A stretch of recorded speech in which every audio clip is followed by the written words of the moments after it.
Uy, ate, magandang hapon. Kamusta naman ang negosyo? Eto, medyo matumal, pero kumita na rin ako ng 1,000 to kahit kababagong bukas ko pa lang ng bago kong negosyo. Aba, mabuti yan ah.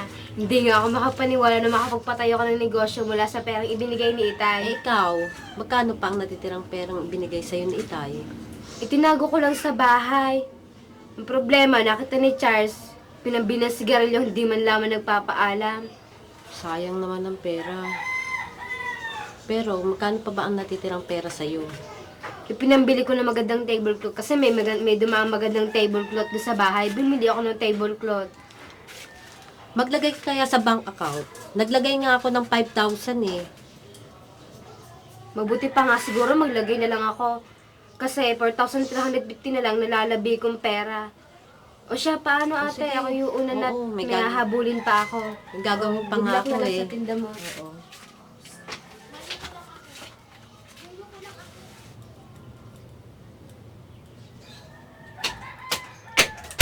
Ate, Oh, bakit? Ano nangyari? kasi may nang loob bahay sa amin kahapon at tinangay yung 1,250 ko sa tinago ko at 3,100 na lang ang nalalabi kong pera. Kinalulungkot ko na marinig ang sinabi mo. Pero, sinabihan ko na kasi kita noong pa na ilagay mo sa ligtas na lugar ang pera mo. Ilagay mo na lang sa bangko para hindi nagagalaw ang pera mo at saka hindi makukuha ng magnanakaw.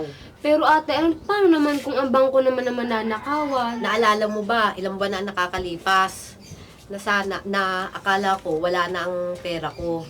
Yung pala may insurance ang bangko, kaya nakuha ko ang nawala kong pera. Oo nga no.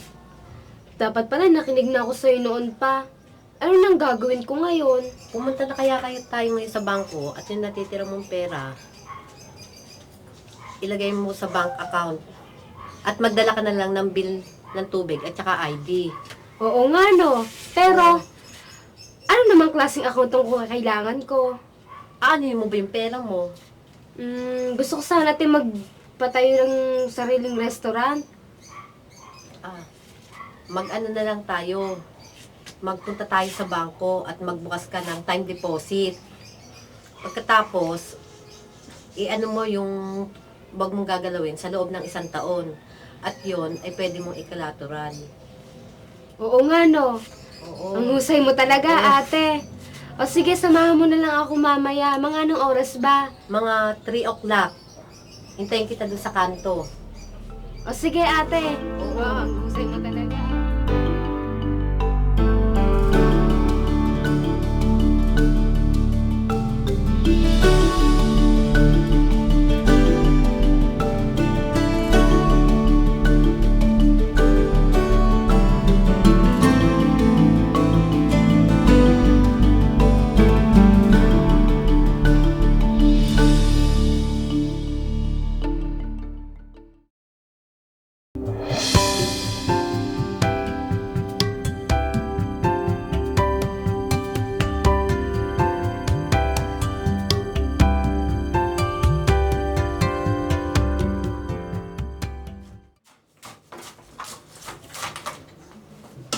Mamá, prende el refrigerador.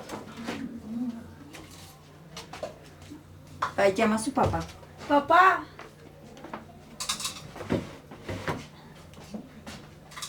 ¿Qué pasó? Se dañó el refrigerador. Ya sabía que se dañaba porque ya está muy viejo. ¿Y ahora qué vamos a hacer? Yo tenía dentro de mi presupuesto ahorrado una plática para una emergencia. Usted verá si la mandamos a arreglar.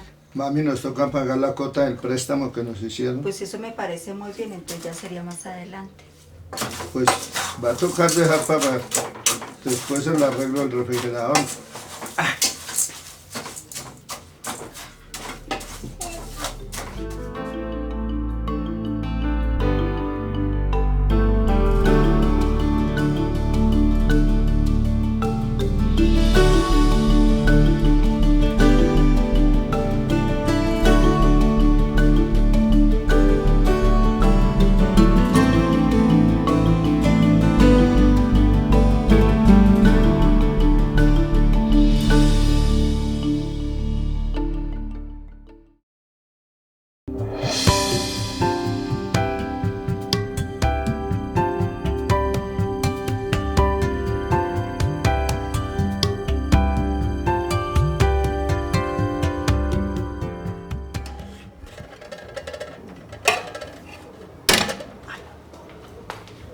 mami.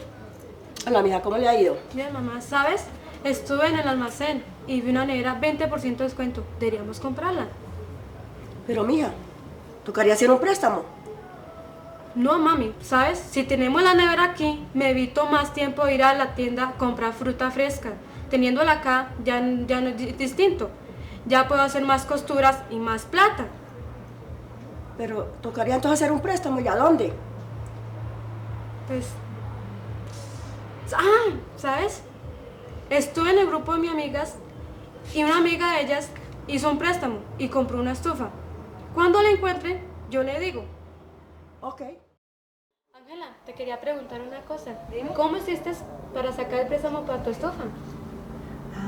Mi crédito lo saqué en Finamérica. Ellos hacen pequeños préstamos a empresas o a personas que quieran colocar un nuevo negocio. ¿Y de cuánto es el interés? El interés es de 3%. Tan bajito. No creas, tú tienes que tener en cuenta otros costos, como son el préstamo de seguro. Además, tienes que tener en cuenta que el costo de aplicación, el costo de administración, y fuera de eso, tienes que tener plata para ir en el bus hasta Finamérica. ¿Tan costoso? No sabía que era tanto. Además, tienes que calcular cuánto vas a pedir del préstamo. ¿Y cómo puedo ¿Calcular eso? Calcular todo eso? ¿Cómo? Pues no te prestan más del 20% de lo que tienes o lo que ganas, de tus ingresos. ¿Y si pido más?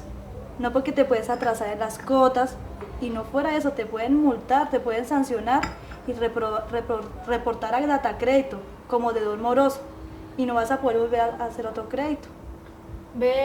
Va a decir a mamá que la compremos. ¿Sí? Sí, claro. No es que yo tengo ganas de comprar la neverita. Y puedes poner un negocio de helados, pues.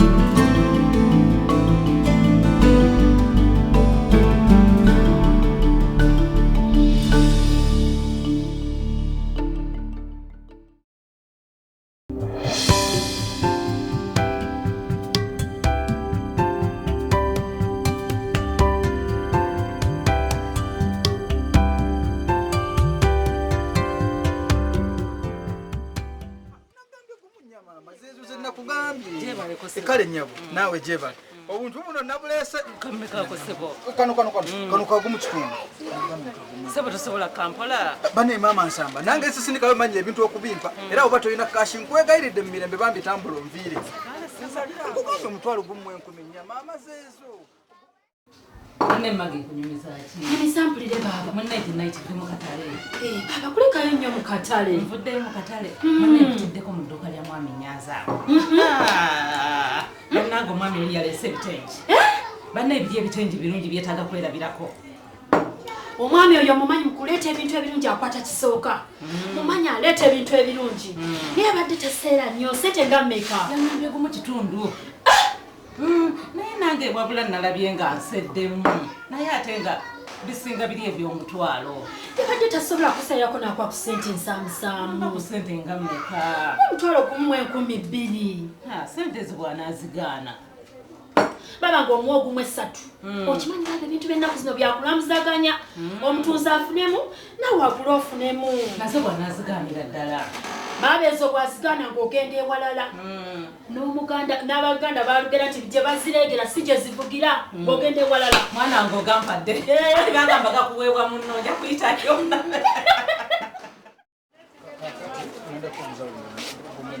ekale nyabo nawe jeba sibyotya nnaso bulungi nyabo sibyotya nyabo yebali kusi kale nyabo nawe jeba bali batya abaana n'omukyala balungi mpozi mmwe tuli mbadde nkomyewo ku muntu bwaffe buno kano ako okay akantu kano sirina mutawaana naye naga mu mutwalo gumu n'ekitundu omutwalo gumu n'ekitundu nga wansi ya bulala mama nsamba gwodo yakumpa sente mbadde nkuwa gumu bbiri gumu bbiri laba naawe ekintu kyotwala nkiraba mpozi kale kola gumu 3 kankongereko 5 Bitaano.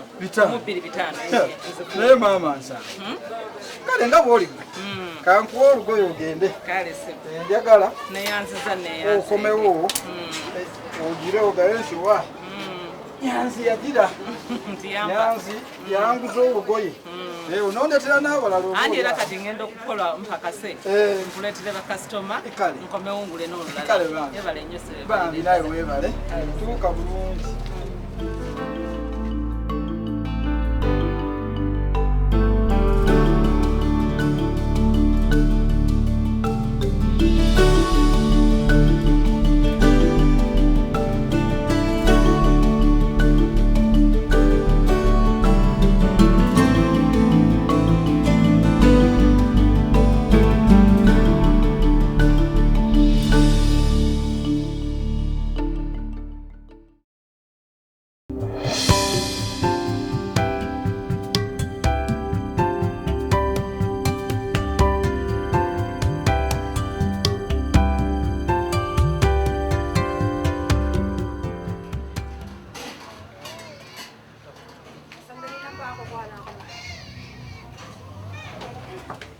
Dito na po kami, Inay. Dito na pala kayo, mga anak. O ano? Kamusta ang eskwelahan? Ayos naman po, mas gusto ko nga po dito sa Cornelia kasama kayo ni Itay eh. Mabuti po na makita namin muli ang aming mga kaibigan pagkatapos ng bakasyon. Sabi nga po pala ng aming teacher na sa Biyernes na po ang bayaran ng aming tuition. Oo nga po, at sabi po niya kung mahuli po ng bayad tulad nung nakaraan ay hindi po kayo masasama sa field trip. O sige, hayaan ninyo at kakausapin ko ang itay ninyo. At aalamin ko kung may sapat pa tayong pera. Alam mo naman.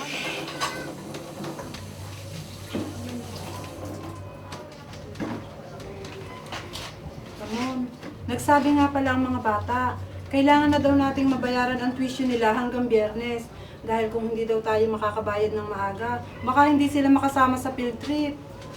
E paano yan? Wala tayong sapat na pera. Ang dami pa rin nating bayarin. Tutuan, tubig, kuryente.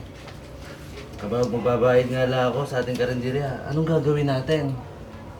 Baka pwede uli akong humiram sa Rural Bank of Mabita. Kaya lang, hindi ako sigurado kung makakahiram pa uli ako. Kasi, di ba, hindi naman tayo nakabayad ng ayos nung nakaraan. Kaya baka hindi na nila ako mapahiram. Siguro, hihiram na lang ako sa aking ibang kagrupo. Ano sa palagay mo? Baka naman may iba pang paraan na natin magagawa. Eto 150 na lang ang natitira sa ating budget. Saan to makakarating? Paano natin to pagkakasyahin? Kulang na kulang. Paano ba yan? O ate, kuya, kamusta? Ano problema nyo? Eto, nag-iisip kami, Paula, kung paano namin mababayaran ang tuition ng mga bata. Kailangan na kasi namin yung mabayaran hanggang Biyernes. Kasi pag hindi namin yung nabayaran, hindi sila makakasama sa field trip. Nakabayad na ako ng tuition ng mga bata kasi nung nakaraang 6 na buwan, nakaipon kami. Paano mo nagawa yun? Yung mga hindi naman kasi dapat bilhin na bagay, tulad mga ice cream, candy, hindi na binili para sa mga bata. Kaya nakaipon kami ng 500 kada buwan at inilagay namin ito sa isang credit union sa savings account para hindi namin nagagastos. Ang husay naman. Sana matulungan mo din kami kung paano namin magagawa yon para naman kami makatipid.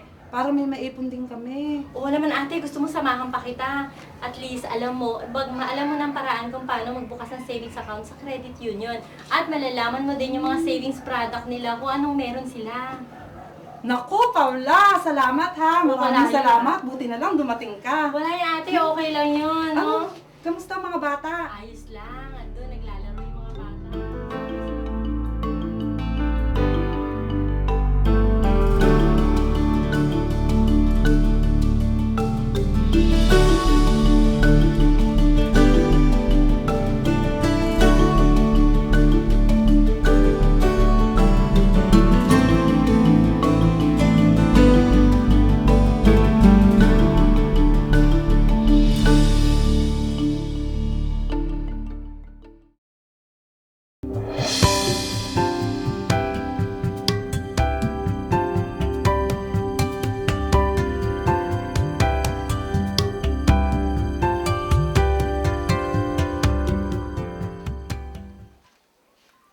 Hi, Ma!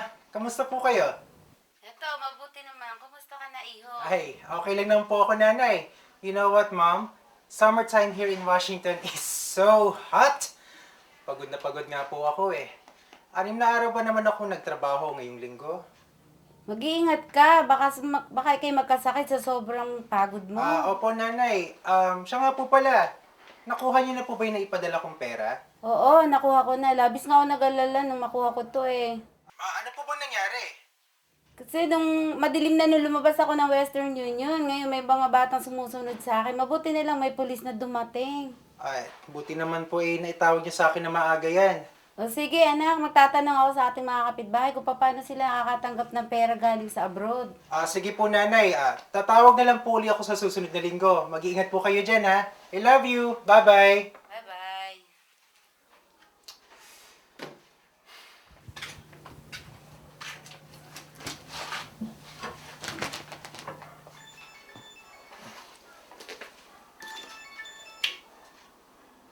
Hi, Nay. Kamusta po kayo?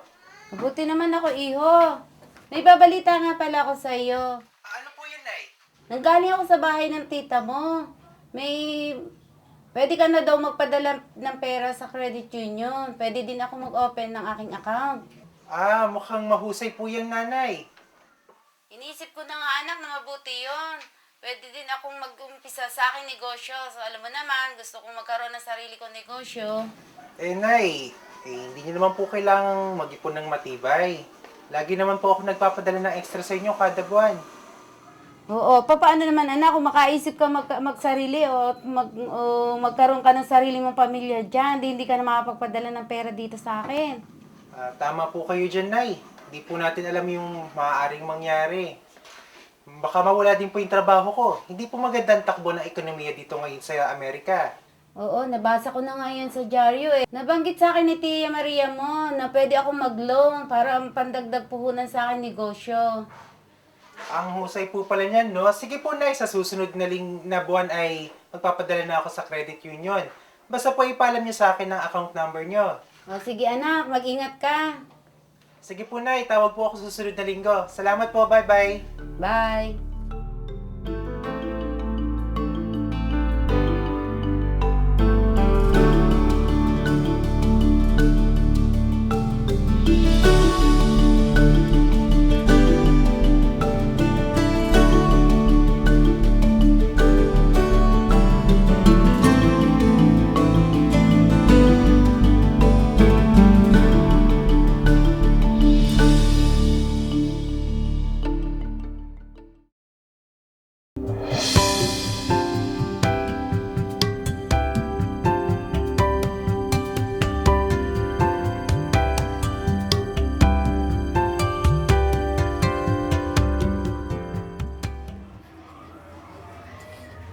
Pati, ¿cómo estás? Hola, Rubicita. ¿Cómo te ha ido? Bien, ¿cómo ¿Qué has más, estado? Patico? ¿Cómo te ha ido?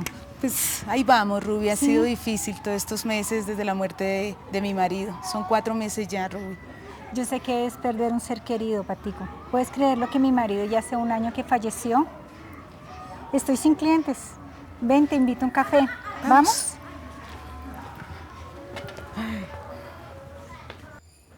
Qué bonito está tu salón de belleza, Ruby. Se nota que te ha ido muy bien. Sí, Patico. Me ha ido muy bien, afortunadamente. Inclusive estoy pensando en comprarme un climazón. Un climazón costaría mucho dinero, Ruby. ¿Cómo harías tú para conseguir un climazón?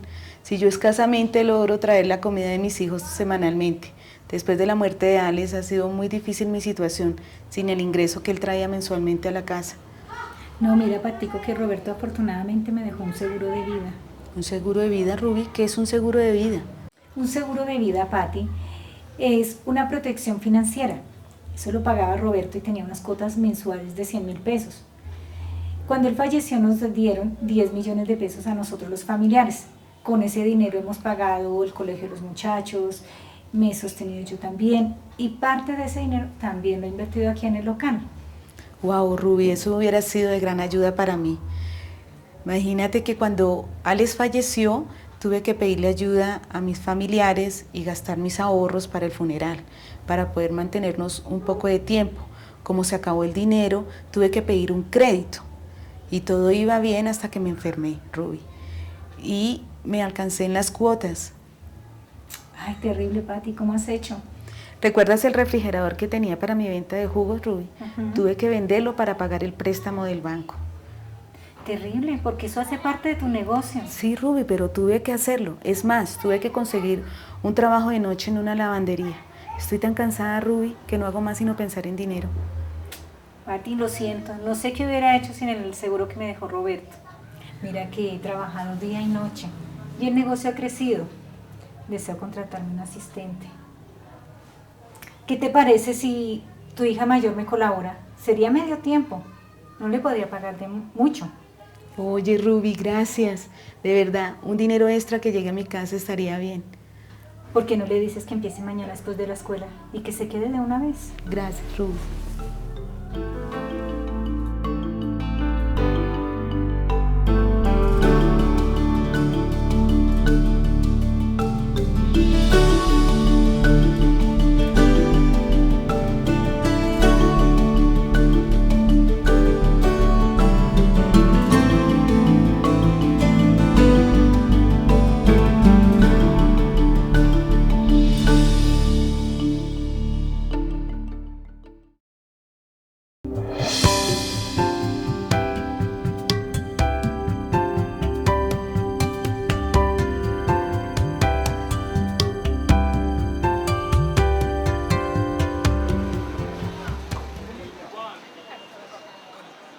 Grace and Brenda are small business women. They're both thinking about expanding their businesses.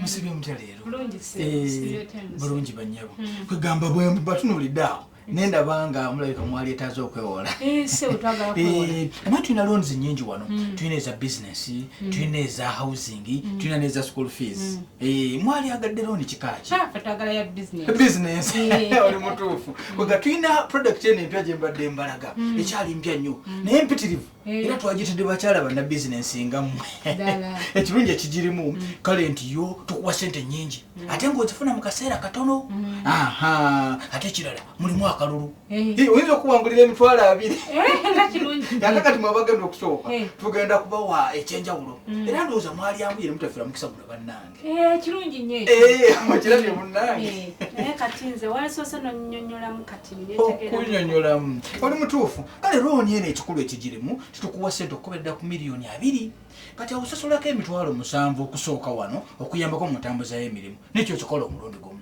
kati ng'osigaza kusasula kimu kya 10 naye nemwali anguyiza nemugira nemusayininga empapula zino nemutwala looni eno mu bwangu nze sagala kusoma mukisa guno oli mutuufu nnyo kakati obadde oyagala ssente nga mmeka njagala miliyoni ng'emu miliyoni oli mutuufu kakati oba oyagala miliyoni oŋambye oyagala kakadde nakubiri ogenda kubanga nga ssente ozifunye osayiningeko na wano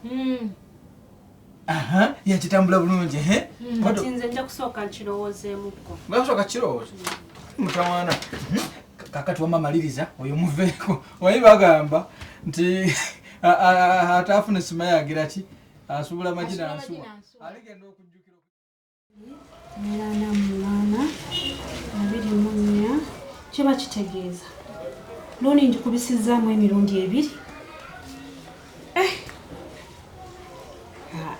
bino tebifuna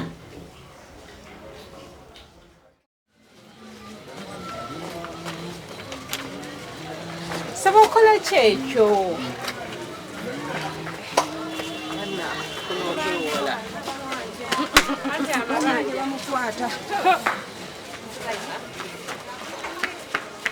Brenda mukwano obadde ki ojjukira looni gye natwala omwezi ogugodde tebyagenda bulungi nennemu okusasula mbadde ndi awo looni ofisa najja n'atimba enjuyi yange kati simanyi nawe ngenda kukola bambi naye oyo looni ofisa kyakoze kikyamu kityanga ssente zennemu okusasula nedda naye alina okuyisa okuwa ekitiibwa kyo nga bw'olina okifuna kati ngenda kukola ntya bw'aba tujja kusooka twogere ne looni ofisa tumunnyonnyola engeri gy'akuyisizaamu eyo si ntuufu bw'anaagaana okuwuliriza tujja kgenda twogere ne manager tulabe oba asobola otuyamba naye tofaayo ensonga yo ntuufu Brenda tujja kwongera tubyogeremukko tokitya Webali nnyo bandi.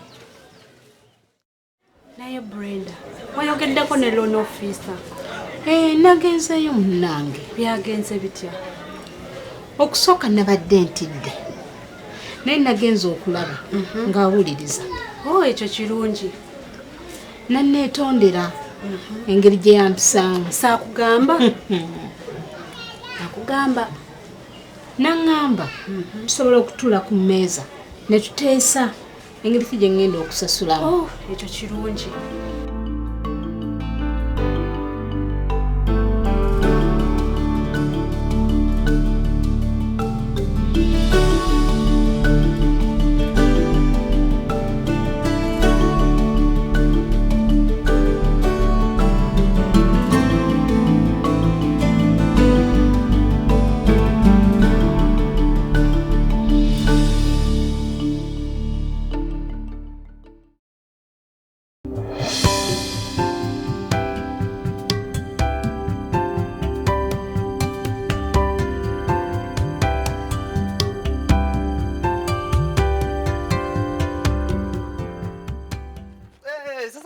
Fit sana. Habari ya familia yako? Familia yangu iko poa, na wewe?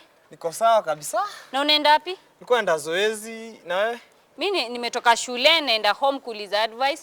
Jenye nimesota na sina do na vitu zangu za shule zimeisha. Sasa naenda home kuona kama naweza pata do. Yaani hujaipata job? Sina job. Kwani uko nayo? Ndio nimejaribu ile njia ndogo ile hapa na pale. Sasa nimepata kibaru kiasi, at least najaribu kusave pesa ndio niende nao kosi ya kompa. Na ulipataje hiyo job yako? Ilikuwa njia ngumu sana, lakini itabidi kesho kuje huko alafu tutaongea mengi after wewe kutoka shule. Sawa basi, kesho ndakuja. Tuonane. Sawa. Good night. Same.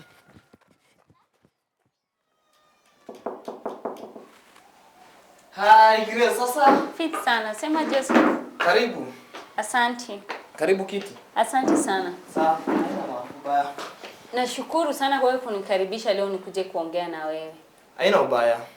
Na nimetafuta kazi, nimeshindwa. Kwani ulipata yako aje? Mimi baada ya mimi kumaliza shule nilijaribu kuangalia maisha yangu baadaye, nikatembea hapa na pale.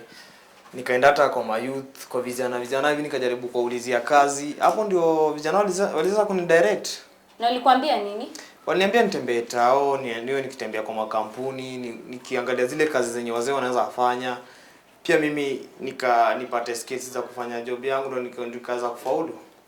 Naweza anza na kukuuliza wewe swali. Ama pengine niulize aunti yangu mwingine yeye uimba. Na unaweza pendelea muziki? Si sana, lakini nasikia iko na pesa poa. Inafaa uangalie ile kitu yenye unaweza kufanya, uangalie kazi yako, venye unaweza ifanya, uangalie kitu yenye inaweza kukunufaisha maishani mwako. Lakini uko na sauti nzuri ya kuimba. Asante, lakini ningependelea kuwa mwanabiashara kwa hizo siku zinakuja. Si mbaya, lakini unajua hata mimi sikuwa natarajia maishani mwangu kama kunaweza kuwa na kijana umri wangu anaweza fanya kazi ya kompa. Mpaka venye nilitembea kila pale nikapata inaweza fanyika. Hiyo ni wazo mzuri. Juu hata hivyo, najua watu wengine wenye wanafanya kazi kwa soko, na pia rafiki yangu mamake anafanya kazi kwa bank. Na nafikiria hiyo pia ni kazi mzuri sana. Una maswali mingi za kuuliza, na pengine pia mimi ningependa kuongezea hizo advice zako zenye uko nazo, at least uweze kujisaidia nazo mbele. Hiyo itanisaidia sana, nashukuru. Sawa, karibu, lakini inafaa uangalie ukienda kazi, ukipata kazi, at least ukifaulu kazi. Inafaa uangalie kazi venye unaweza pata kazi kwa ajili kuna shida za kazi, alafu uangalie na ile salary yenye unapata kwa kazi, na uangalie masaa zenye kazi inafanyika. Ambapo ukitoka kazini unajua saa zako za kufanya kazi fulani na ile pesa yenye unapata inaweza kunufaisha maishani mwako. Hiyo ni wazo mzuri sana na ningependelea sana nifanye hivyo. Kwa hivyo acha mimi niende nyumbani, nianze ku make list na nijue ni kazi gani yenye naweza tafuta. Lakini ndio tutaonana. Ndio tutaonana. Asante sana. Wewe ndio tutaonana hivi karibuni. Asante.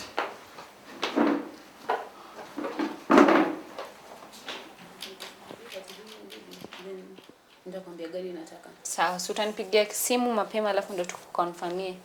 Tukumbukie, si ndio? Sawa, nakwambia mapema. Sawa, asante kuona tena. Karibu. Asante na shukuru. Sawa. Hey Grace. Sema Joseph. Poa. Mambo. Poa. Congratulations kwa kazi mpya. Asante. Sasa kasi wewe yenyewe singefika hapa pale nimefika leo hii. Hata hivyo nashukuru juu naweza save do na zingine pia ninunue vitu za shule. Sasa